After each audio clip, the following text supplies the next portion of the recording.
morning students. Today in our revision tutorial class, here we are going to discuss about kingdom protista. Student, as we know that kingdom protista are unicellular eukaryotic cell organisms which reproduce by asexually as well as sexual, both of the methods. When they reproduce asexually, generally they reproduce by fission method, and when they reproduce sexually, they reproduce by cell fusion and formation of zygote. Student, they are photosynthetic as well as they are heterotrophic mode of nutrition. They get their food by both the mode. They prepare it by themselves also, like euglenoids, which are having the pigmentation inside their body, and they get their nutrition by the autotrophic mode. Whereas many of them, like protozoans, slime mode, which are doing heterotrophic mode of nutrition, in which slime mode are saprotrophic and protozoans are kind of showing holozoic mode of nutrition or parasitic mode of nutrition. So because of their some certain natures, earlier scientists were categorized them all together, by saying their features. Like plant, they have kept them into plantae kingdom, and few features like animal, like doing heterotrophic mode of nutrition, they were kept in kingdom plantae. But later, as they were classified by Copeland in 4 kingdoms of classification and by R.H. Whitaker in 5 kingdoms of classification, Protistants get their another category as kingdom Protista, and they were separately formed. So here students, we are going to revise about the Protistants. Like they are further categorized as chrysophytes, dinoflagellates, euglenoids, slime mold and protozoa form. Now we are discussing one by one each of them. Chrysophytes are mainly include the diatoms and golden algae. Their nature is photosynthetic in nature, and they are found in fresh water as well as marine water. They are very microscopic students, so they are passively floating by the help of water currents and called to be planktons also. These diatoms are specialized by the cell walls, which are formed by 2 thin overlapping shells, and they fit together just like a soap box. So they are embedded with a silica, which is a kind of indestructible walls. Their walls are made up of indestructible substance that is called to be silica. So these are diatoms are left behind in more amount with their cell wall, and they deposit their habitat, and by their deposition it is called to be diatomaceous earth. Their main feature is they are very much economically important, as they are used for polishing and filtration of oil and syrup. Now let's see the second division as dinoflagellates. These dinoflagellates are mainly characterized by the presence of 2 flagella, and how these 2 flagellas are present in their body. They are passing through the furrow lies in their body, and one is longitudinally and other one is transversely arranged with the walls plate. Students, they are marine as well as they are photosynthetic in nature. As they are photosynthetic, they appear yellow, green, brown, blue and red pigments inside their cells.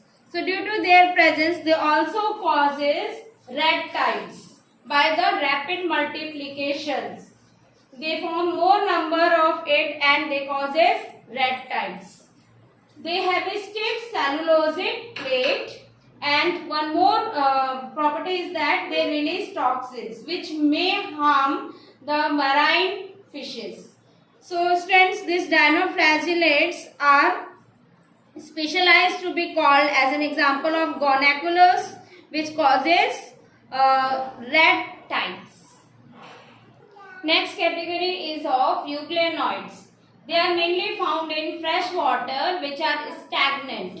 Means that they are found in pond water. We can also give an example of pond water which is stagnant here. Now they are also characterized with the presence of two flagella, but here the one flagella is short and another one is long present on the body of cell wall. Their main cell wall is made up of protein, which is a kind of proteinaceous substance that is called to be pellicle.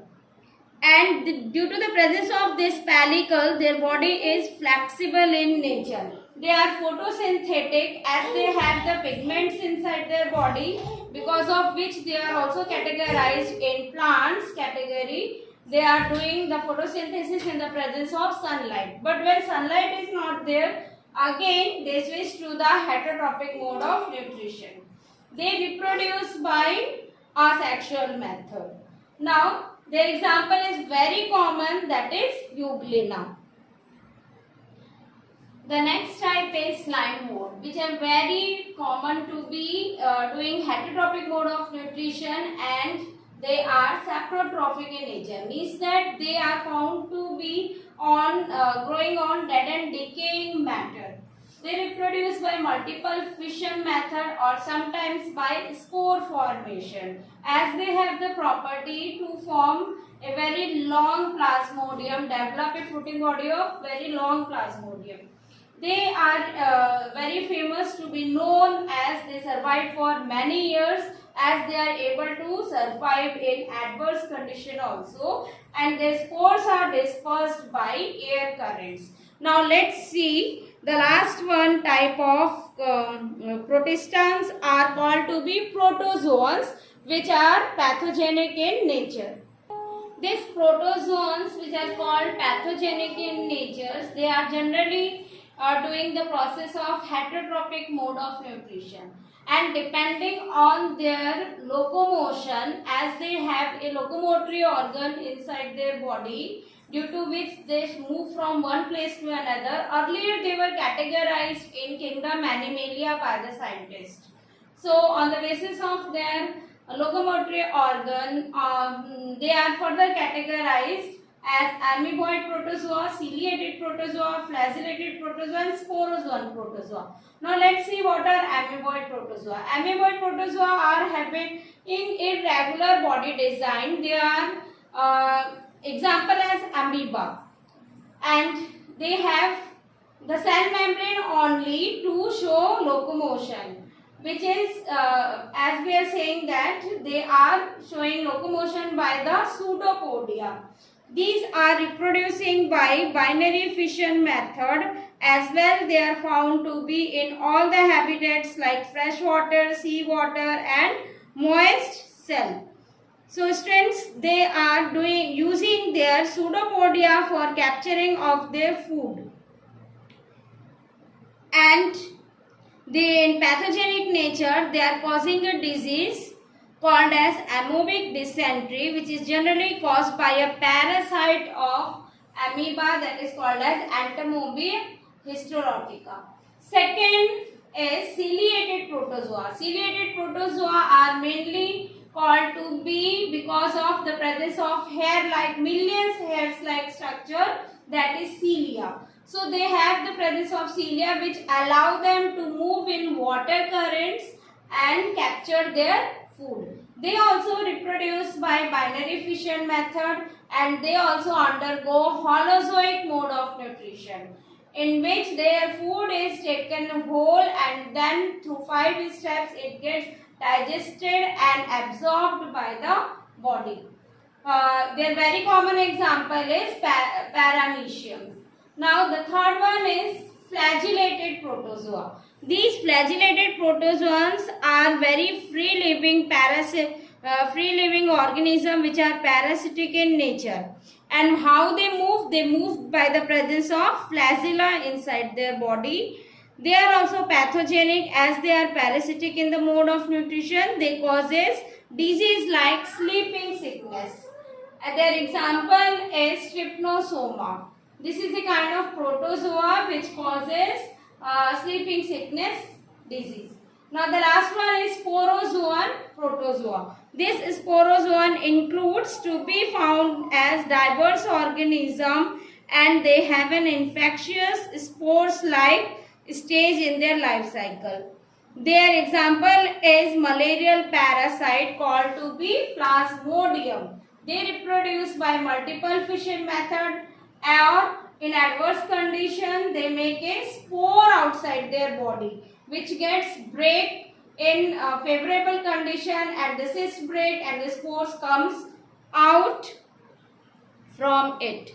So here is all our revision, today's revision on the topic Kingdom Protista. Thank you and have a nice day.